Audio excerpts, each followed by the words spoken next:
Selamat pagi anak-anak. Pagi, Ibu. Selamat pagi, Ibu. Pagi, Ibu. Apa kabar hari ini anak-anak? Baik, Ibu. Syukure. Semua sehat-sehat toh? Sehat. Oke, baik. Sebelum memulai kegiatan pembelajaran kita pada pagi hari ini, Ibu memohon salah satu siswa memimpin kita dalam doa. Ibu minta kesediaan anak Resa Jabur untuk memimpin kita dalam doa. Baik, Ibu dan teman-teman, marilah kita siapkan hati yang pantas untuk berdoa. Dalam nama Bapa, Putra, Roh Kudus. Amin. Allah Bapa dalam surga, puji dan syukur kami haturkan kehadirat-Mu, karena atas berkat dan bimbingan-Mu, sehingga pada siang hari ini kami dapat melaksanakan pembelajaran kami. Kiranya Tuhan, apa yang diberikan oleh guru kami dapat bermanfaat bagi kami semua. Nama-Mu kami puji ya Tuhan, kini dan sepanjang masa. Amin. Amin. Amin. Oke, terima kasih anak Resa. Baik anak-anak, pada pagi hari ini kita akan belajar tentang surat pribadi dan surat dinas dengan kompetensi dasarnya 3.13. Mengidentifikasi informasi, kabar, keperluan, permintaan, dan atau permohonan dari surat pribadi dan surat dinas yang dibaca dan didengar. Indikatornya 3.13.1. Menentukan ciri umum surat pribadi dan surat dinas. Oke, baik anak-anak. Sebelum Ibu melanjutkan ke materi, adakah dari anak-anak yang sudah mengetahui apa itu pengertian dari surat pribadi dan surat dinas?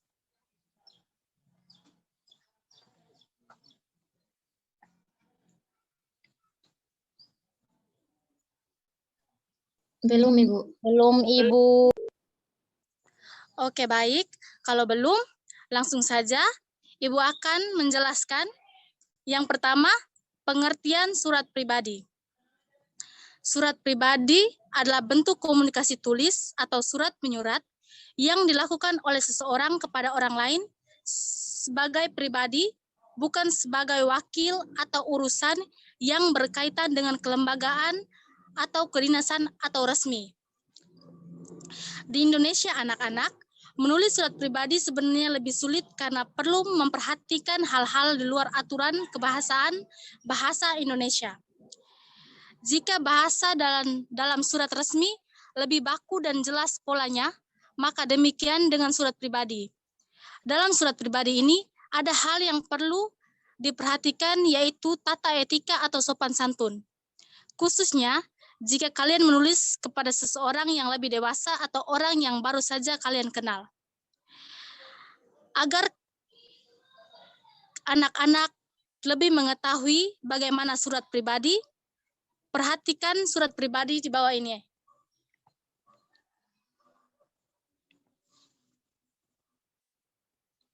Yang kedua, surat dinas. Surat dinas adalah surat yang ditulis dalam situasi formal dan untuk kepentingan formal.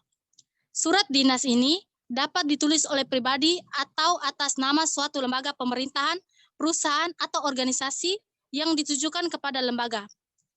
Isi dalam surat dinas bersifat resmi. Dalam menulis surat dinas, ada hal yang perlu diperhatikan, yaitu penggunaan bahasanya. Bahasa yang digunakan pada surat dinas ini lebih mudah dibanding surat pribadi. Surat resmi tidak memerlukan bahasa yang berbunga-bunga. Bahasa surat resmi singkat dan jelas, serta berpola tetap. Oke, berikutnya Ibu minta anak Lista untuk membacakan jenis-jenis surat pribadi dan surat dinas.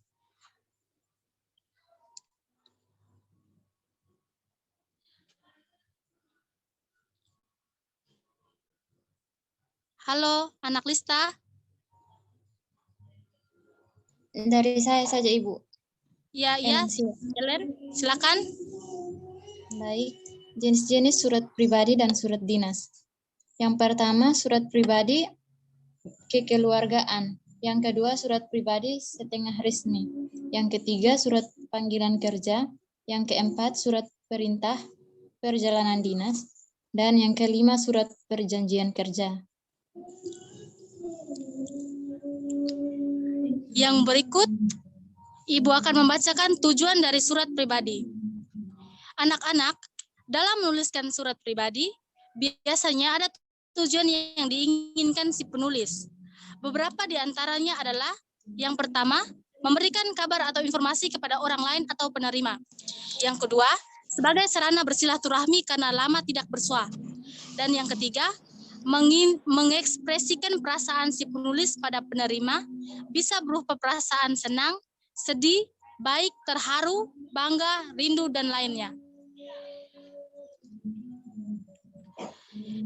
Berikutnya, Ibu akan membacakan pola pengembangan surat pribadi dan surat dinas.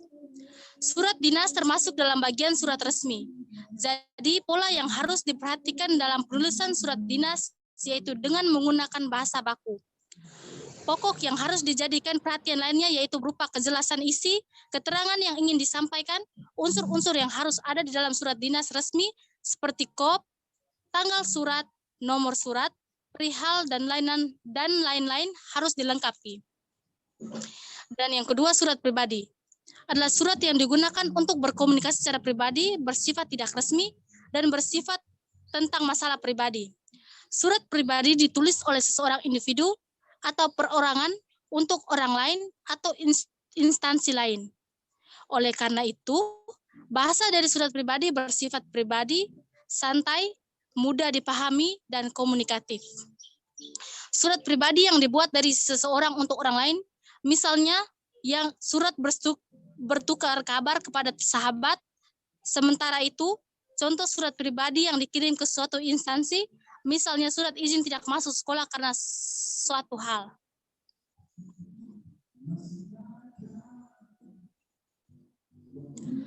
Oke, untuk struktur surat pribadi dan surat dinas, Ibu minta anak Putri Bira untuk membaca. Baik Ibu, struktur surat dinas yang pertama merujuk pada pemaparan tim Kemendikbud tahun 2017 halaman 250. Struktur atau unsur surat dinas adalah sebagai berikut. Yang pertama, kop surat. Bagian ini diisi dengan nama lembaga dan berbagai informasi lain yang biasanya meliputi logo, alamat, dan nomor kontak lembaga. Yang kedua, nomor surat. Suatu lembaga biasanya memiliki format nomor surat tersendiri yang diikuti untuk memastikan kebahasaan surat. Misalnya 05-K-PKSB. Tanggal surat, keterangan tanggal kapan surat itu dikirim. Contohnya tanggal 9 Mei 2021. Terima kasih, Bu. Oke. Berikutnya, lampiran. Sebagai penerang bahwa dalam surat itu terdapat bahan-bahan tertulis yang disertakan selain dari surat itu sendiri, bisa berupa surat keputusan, data atau statistik yang perlu disampaikan sebagai konteks lebih dari surat, dan sebagainya. Contohnya, lampiran 2 berkas. Yang berikut, perihal. Judul atau inti dari surat, misalnya perihal permohonan izin. Yang berikut, alamat surat, alamat dan nama atau jabatan penerima surat yang berwenang. Contohnya, kepada Karwap Jakarta Pusat di Jakarta. Yang berikut, salam pembuka, memastikan kita menyapa pada penerima surat. Dalam surat dinas, kata sapaan harus baku, contohnya dengan hormat.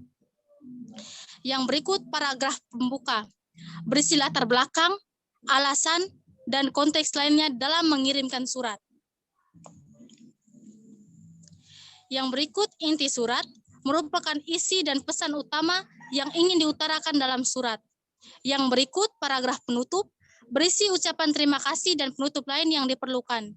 Yang berikut, salam penutup, Pada surat dinas, salah satu salam penutup yang paling umum adalah hormat kami.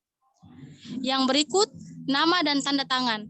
Pada surat dinas, biasanya nama dan tanda tangan yang tercantum adalah seseorang yang berwenang mengatasnamakan organisasi atau lembaga.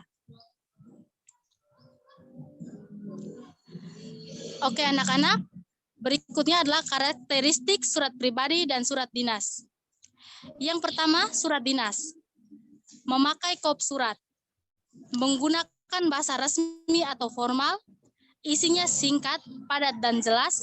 Terdapat nomor surat, perihal, dan lampiran. Menggunakan cap atau stempel resmi. Yang kedua, surat pribadi. Surat pribadi tak dilengkapi dengan kepala surat atau kop surat. Surat pribadi tidak mempunyai nomor surat. Yang ketiga, salam pembuka serta penutup dalam surat pribadi bersifat non-formal dan santai. Format surat pribadi biasanya lebih bebas. Oke anak-anak, demikian materi yang telah Ibu paparkan. Apakah anak-anak sudah mengerti? Sudah, Ibu. Oke, baik. Kalau anak-anak sudah mengerti, karena kita juga dibatasi oleh waktu, maka Ibu akan menutup kegiatan pembelajaran kita pada pagi hari ini. Untuk itu, Ibu minta kesediaan siswa Elensia Embalunika untuk membawa kita dalam doa penutup. Baik, Ibu. Sebelum kita mengakhiri pembelajaran kita pada hari ini, saya akan memimpin kita dalam doa penutup. Izinkan saya untuk membawa doa ini dalam agama Kristen Protestan. Kita berdoa. Dalam nama Tuhan Yesus, kami berdoa kepada Bapa di sorga. Ya Tuhan, terima kasih karena Engkau sudah menjaga dan melindungi kami dari awal pertemuan kami hingga pada akhirnya. Ya Tuhan, jaga dan sertai kami.